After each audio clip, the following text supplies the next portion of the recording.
तो हमने हिंदी की वर्णमाला खत्म कर ली है।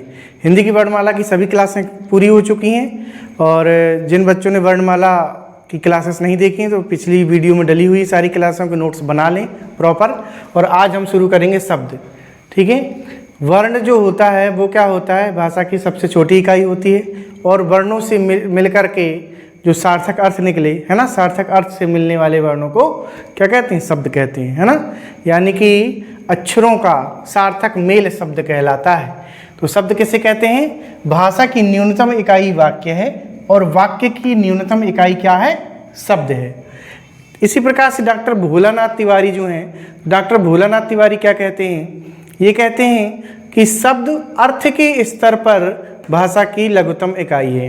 ठीक है, शब्द जो होता है उसका एक विशेष अर्थ होता है, जबकि जो अक्षर होता है उसका कोई अर्थ नहीं होता है। ठीक है, वो अकेला, जब वो शब्द अक्षर कई अक्षरों से मिल करके कोई शब्द बनाता है तब उसका अर्थ निकलता है। तो भोलानाथ तिवारी जी क्या कह रहे हैं कि शब्द अर्थ के स्तर पर भाषा की लघुतम इकाई है। ठीक है, तो अब हमें यहाँ पर देखना है कि जो हमारे शब्द हैं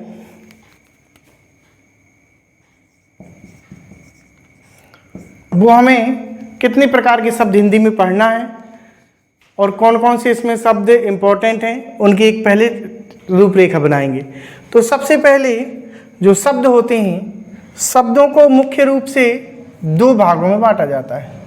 शब्दों को मुख्य रूप से दो भागों में बांटा जाता है। एक होता है हमारा सार्थक और एक निरर्थक। दो प्रकार के शब्द होते हैं। जो निरर्थक शब्द होते हैं इनका कोई मतलब नहीं होता है, जैसे कि लकम, समक, ठीक है, तिकर। इन शब्दों का कुछ भी आप ऐसा शब्द लिख सकते हैं इसमें जिसका कोई अर्थ ना हो। लकम, समक, तिकर, इनका कोई अर्थ नहीं है, ये निरर्थक हैं, इनकी कोई मतलब भी नहीं। तो दो भागों में फिलहाल हमने इसको बांट दिया। फिर है हमारा सार्थक। तो जो सार्थक शब्द हैं इनको मुख्य रूप से चार भागों में बांटा जाता है, 1, 2, 3, 4। ठीक है, तो इसको हमें ध्यान से समझना है, यही इंपॉर्टेंट है। तो पहला है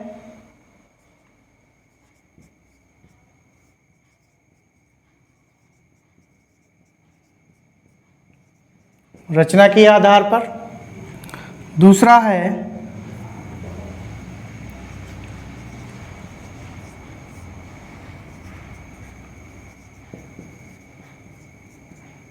उत्पत्ति के आधार पर, तीसरा है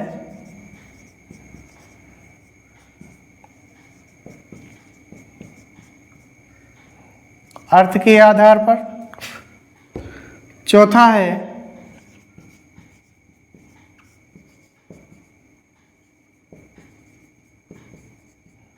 विकार के आधार पर।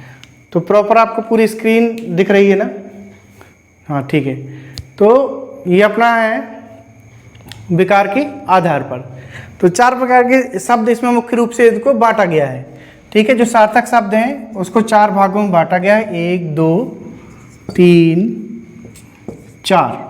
ठीक है, अब यहाँ जो रचना का आधार है, रचना के आधार पर फिर से तीन भागों में बांटा गया है। रूढ़ शब्द,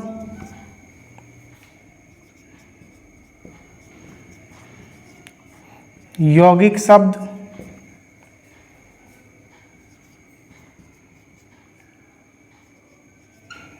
योग रूढ़ शब्द। ठीक है,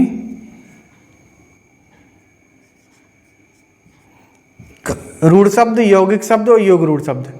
उत्पत्ति के आधार पर, उत्पत्ति के आधार पर जो हमारे शब्द हैं वो हैं तत्सम, तद्भव,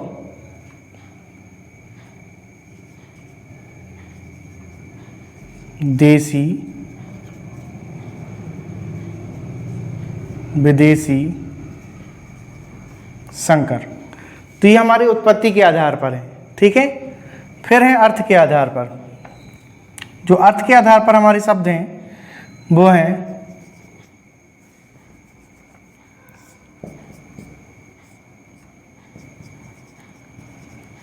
एकार्थी, अनेकार्थी,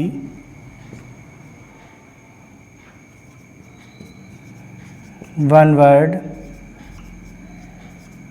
पर्यायवाची, ये सारे शब्द किसके आधार पर होते हैं? अर्थ के आधार पर।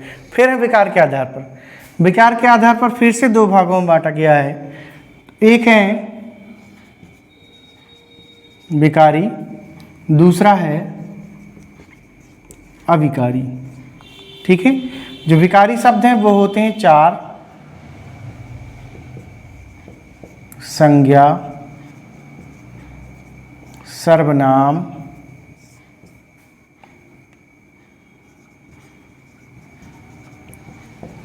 विशेषण,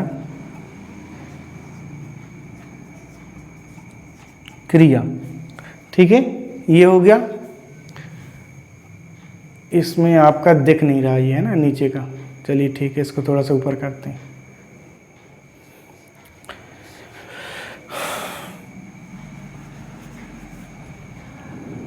पहला, दूसरा, तीसरा, चौथा हो जाएगा क्रिया।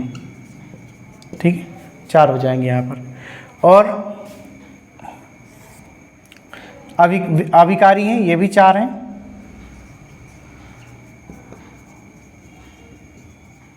क्रिया विशेषण,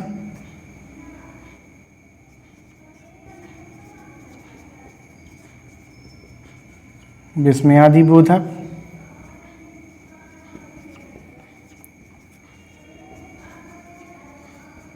संबंध बोधक। ठीक है, चार हो गए आपके। एक, दो, एक, दो, तीन। ठीक है, नीचे दिख नहीं रहा होगा तो एक यहाँ पर ऊपर लिख दे रहे हैं, समुच्चय बोधक। ठीक है, इसको आप नीचे लिख लेना कॉपी में। यहाँ पे दिख नहीं रहा स्क्रीन में, इसलिए हमने इसको ऊपर लिख दिया है। ठीक है, तो ये चार प्रकार के हो गए आपके।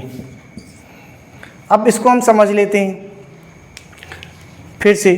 तो जो शब्द हैं उनको मुख्य रूप से दो भागों में बांटा गया है, सार्थक और निरर्थक।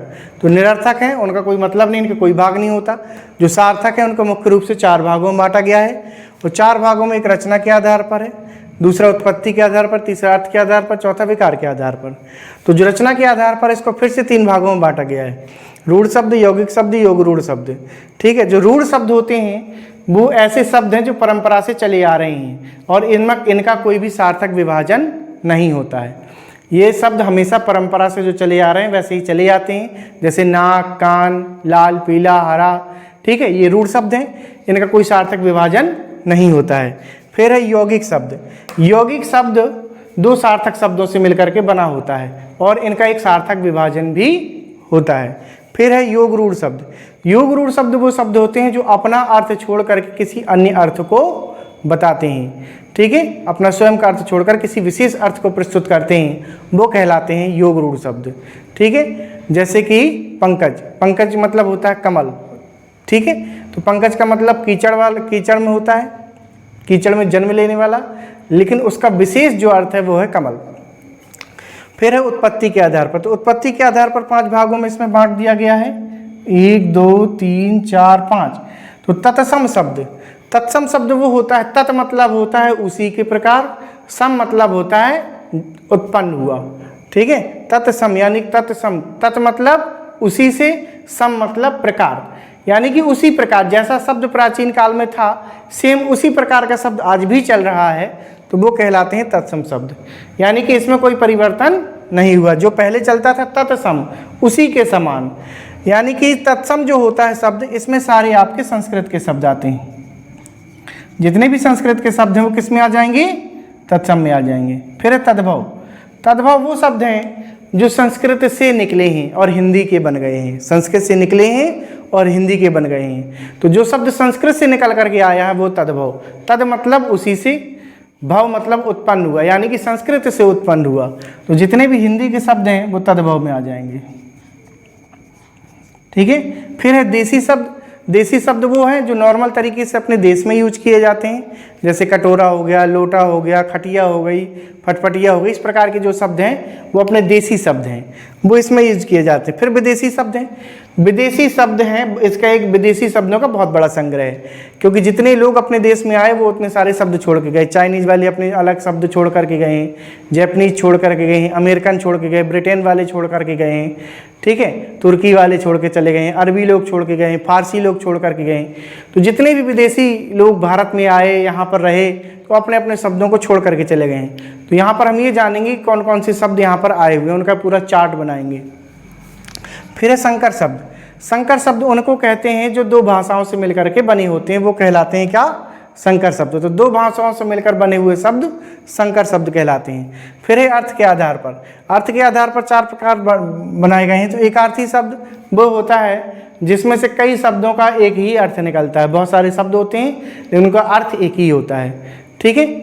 जैसे कि कोई इंसान है, जैसे कि हम हैं, तो हम बहुत सारे लोगों के लिए अलग अलग रिश्ते से जाने जाते हैं, है ना। कोई हमें भैया कहता है, कोई मामा कहता है, कोई चाचा कहता है, कोई कुछ कहता है, सब अलग अलग, लेकिन हमारा मेन मतलब वही है। हमारा जो मुख्य हम है, जैसे हम अविनाश हैं तो अविनाशी रहेंगे, है ना। तो एकार्थी, सबका मतलब एक ही है, एकार्थी, यानी कि बहुत सारे लोग अलग अलग नाम से बुलाते हैं लेकिन उनका एक ही मतलब है कि वो हमें बुला रहे हैं, ठीक है। फिर अनेकार्थी। अनेकार्थी में ये होता है कि एक शब्द होता है और वो कई अर्थ प्रस्तुत करता है। जैसे कि पानी या जल, जल कह देंगे तो जल कई होता है। पानी, पानी मतलब इज्जत भी होती है, पानी मतलब पानी भी होता है। तो पानी के कई मतलब हैं। तो जहाँ बहुत सारे मतलब वहाँ अनेकार्थी। वन वर्ड, वन वर्ड में ये होता है कि जहाँ एक वाक्य के लिए एक शब्द दिया हो, वन वर्ड, है ना। पूरे वाक्य के लिए एक शब्द दे दिया होगा और उसी शब्द में पूरे वाक्य का मतलब निकल आता है, तो वो कहलाता है वन वर्ड, यानी कि अनेक शब्दों के स्थान पर एक शब्द, इसको हिंदी में कहते हैं। फिर है पर्यायवाची। पर्यायवाची आप समझ ही रहे हैं। फिर है विकार के आधार पर। विकार के आधार पर होता है दो भागों में बांटा गया इसको, विकारी और अविकारी। तो जो विकारी होता है इसको 4 भागों में बांटा गया है। संज्ञा, सर्वनाम, विशेषण, यहाँ नीचे स्क्रीन में आपको दिख नहीं आता तो यहाँ लिख दिया था, संज्ञा, सर्वनाम, विशेषण और क्रिया। फिर है अविकारी। अविकारी को 4 भागों में बांटा गया, क्रिया विशेषण, विस्मयादिबोधक, संबंध बोधक और समुच्चय बोधक, ठीक है। स्क्रीन ना दिखने के कारण इसको ऊपर लिखा, आप लोग नीचे लिख लेना इसको कॉपी में। जो भी बच्चे ऑफलाइन क्लास में आ रहे हैं तो उसको नोट करते जाएँ, ठीक है। और ऑफलाइन क्लास में हमने सारी चीज़ें बिल्कुल जैसा यहाँ बता रहे हैं वैसा वहाँ पे भी बताया हुआ है। और जो बच्चे हमारी ऑनलाइन क्लास पढ़ रहे हैं तो चैनल को सब्सक्राइब कर लें ताकि आपका हिंदी का पूरा नोट्स कंप्लीट आपको मिल जाए, है ना। तो जो बच्चे हिंदी का पूरा कंप्लीट नोट्स चाहते हैं तो वो चैनल को सब्सक्राइब कर लें, आपको पूरा नोट्स मिल जाएगा। तो अब इसके आगे बढ़ते हैं।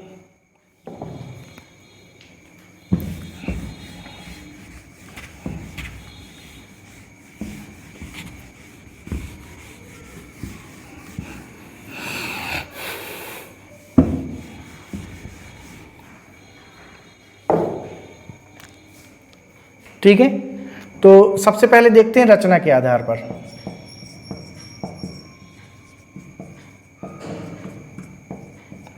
रचना के आधार पर 3 भाग बताए गए थे।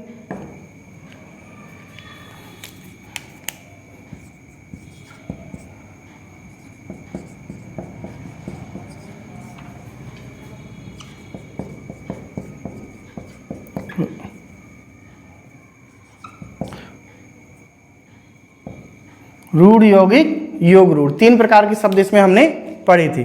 तो रूढ़ शब्द वो होते हैं जो परंपरा से चली आ रही, जैसे शब्द चले आते हैं परंपरा से उसी प्रकार से सेम टू सेम डिट्टो इनको लिखा जाता है और इनमें कोई सार्थक परिवर्तन भी नहीं होता है। इसमें क्या होता है,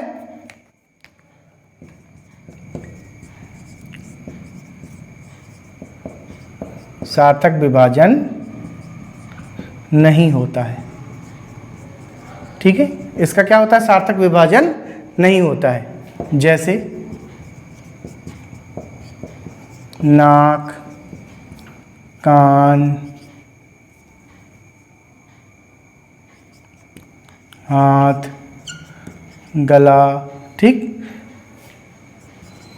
लाल, पीला, नीला, इस प्रकार से। यौगिक शब्द क्या होता है, इसमें ऐसे विभाजन हम इसको कर देते हैं, ठीक है। तो इसकी क्या परिभाषा है, इसका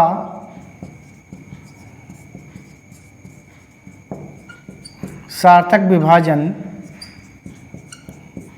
होता है, ठीक है। जैसे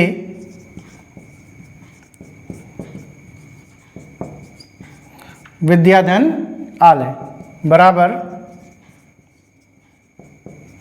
विद्यालय। ठीक है, विद्यालय आप ऐसे भी लिख सकते हो और ऐसे भी, जो लिखा जाता है चाहे जैसे चाहे वैसे लिख लो। तो इसका क्या हुआ, इसमें दो सार्थक शब्द होते हैं और दोनों का सार्थक विभाजन भी होता है। विद्यालय यानी कि विद्याधन आलय, दोनों शब्द सार्थक हैं, विद्या भी और आलय भी, और दोनों का सार्थक विभाजन भी हो रहा है। यानी कि जितने भी तत्पुरुष समास वाले हैं, ठीक है, और बाकी के जो समास हैं उनमें भी जिनका विभाजन हो जाए, ठीक है, जिनका उचित समास विग्रह हो जाए तो वो इसमें आ जाएंगे। फिर किस में है, फिर है योग रूढ़ शब्द। योग रूढ़ शब्द वो होते हैं जो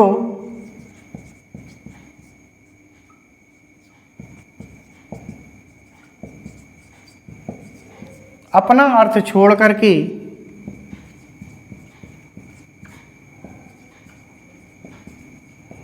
किसी विशेष अर्थ को प्रस्तुत करते हैं। अपना अर्थ छोड़ करके किसी विशेष अर्थ को प्रस्तुत करते हैं। जैसे पंकज, ठीक है, पंक और जा। पंक मतलब होता है कीचड़, जा मतलब होता है जन्म। ठीक है, तो पंकज का अर्थ है कीचड़ में जन्म लेने वाला, ये इसका सामान्य अर्थ है। ठीक है,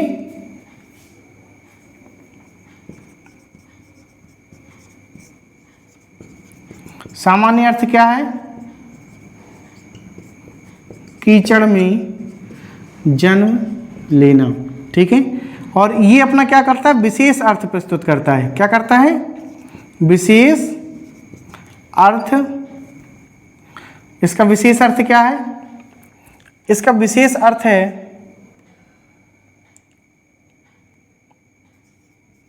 कमल। सामान्य अर्थ क्या है, कीचड़ से जन्म लेना, और विशेष अर्थ है कमल। ठीक है, तो ये चीज़ आपको समझ में आ गई होगी। रूढ़ शब्द में इनका कोई सार्थक विभाजन नहीं होता, यौगिक में सार्थक विभाजन होता है। यानी कि बहुब्रीहि समास को छोड़ करके जितने भी समास हैं वो आपके यौगिक में आ जाएंगे, और बाकी बहुब्रीहि समास के जितने भी उदाहरण हैं सब इसमें आ जाएंगे आपके। ठीक है, तो क्योंकि बहुब्रीहि समास क्या होता है, अपना अर्थ छोड़ करके किसी अन्य को बताता है, तो उसके सारे उदाहरण इसके कहला जाएंगे। ठीक है, तो ये सारी क्लासेस अपनी हो गई। और जिसने कोई भी इन चीज़ों के बहुब्रीहि समास के बारे में पढ़ा होगा जिसने, तो उसको पता होगा। बाकी आप लोग लाइन से, हम बिल्कुल सारी क्लासेस हमारी लाइन से चल रही हैं। शब्द वर्ण पढ़े थे, वर्ण के बाद हम लोग शब्द पढ़ रहे हैं, शब्दों के बाद वाक्य पढ़ेंगे, उसके बाद लाइन से पूरी हिंदी कंप्लीट होगी, है ना। इसीलिए हम बार बार कह रहे हैं कि चैनल को सब्सक्राइब कर लें, प्लेलिस्ट बना करके हम आपको सारी क्लासेस प्रोवाइड करेंगे। और ऑफलाइन बच्चों का जहाँ भी छूटा हो तो वो अपना नोट्स कंप्लीट कर लें। तो अगली क्लास में हम पढ़ेंगे क्या, हमने रचना के आधार पर शब्दों को पढ़ लिया। अब अगली क्लास में पढ़ेंगे हम क्या, उत्पत्ति के आधार पर और अर्थ के आधार पर और विकार के आधार पर। ये हम लगातार क्लासों में इसको कंप्लीट करेंगे।